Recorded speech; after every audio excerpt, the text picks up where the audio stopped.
Hi. Today I would like to share something along a more devotional kind of train, I guess. Um, I was reading through Job this week and came across an interesting concept that I thought I would share with you guys. It starts in chapter 1, going through verses 9 through 12, and then again in 21, and then some more in chapter 2, but we'll get to that. Um, So, starting in verse 9 of chapter 1, it says, Then Satan answered the Lord and said, Doth Job fear God for naught?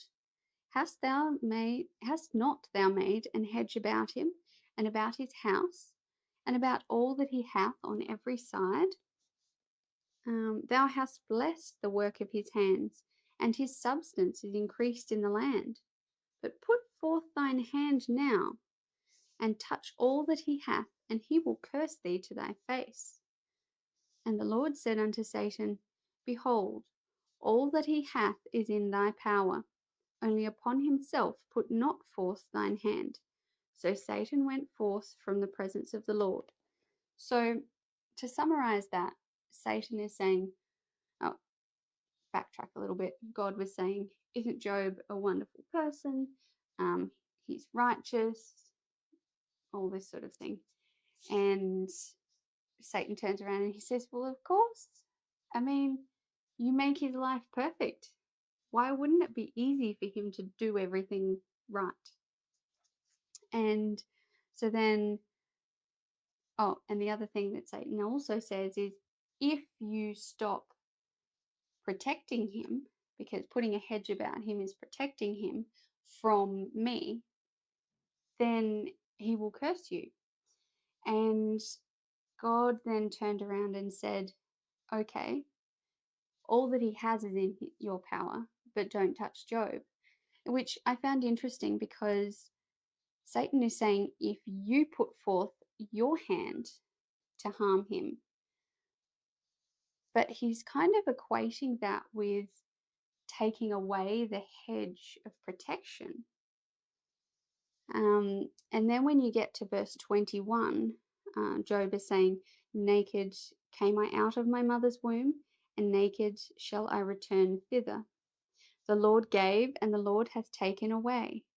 Blessed be the name of the Lord. So again, even Job is actually attributing all of the bad things that Satan has done to God because God has removed some of that hedge of protection. And then when we get into chapter 2, starting in the second half of verse 3, it says here, again, God is commending Job to Satan and saying, Look, he's still upright, all of this. And he says, And still he holdeth fast his integrity, although thou movest me against him to destroy him without cause. And I found that interesting because even here, God is actually sounding like he's taking some of the blame for what Satan has done to Job.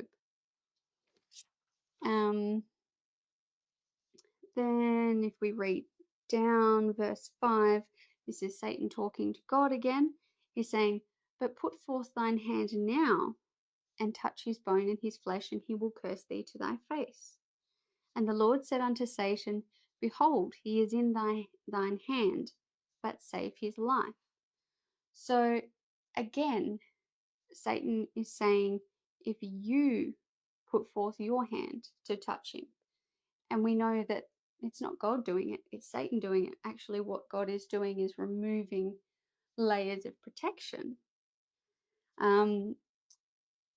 So this is a very interesting concept because there's a lot of times when in both the scriptures and in normal life, people will say an act of God and all that sort of thing.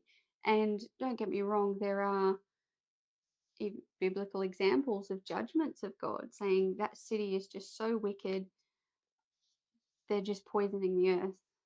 Time to, stop that. So I'm not saying that God would never send a judgment, But we also know that there are times such as this where God is blamed for something that he hasn't actively done, merely stepped back some. And what else was I going to say on this? Oh, yes.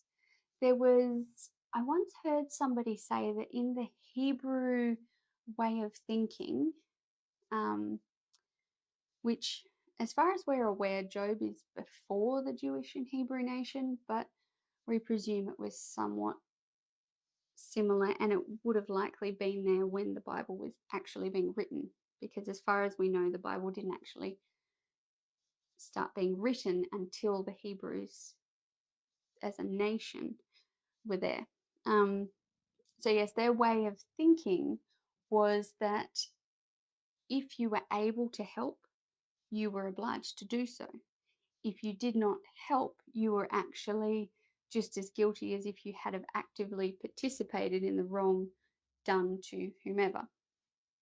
Um, so that's a potential reason why, at least in the scriptures, when you come across things where God is blamed for doing something and you think, it doesn't sound like a loving God thing, um, it makes a lot more sense in that regard. However, I haven't found any proof for this fact. It's just something I heard recently. So yeah, just throwing that out there. But anyway, so my point is um, basically that where God is sometimes blamed for things, most likely he's just stood back some for whatever reason. Um, yeah, so I hope you found that interesting, and I will catch you next time. God bless. May he put a hedge around you. Bye.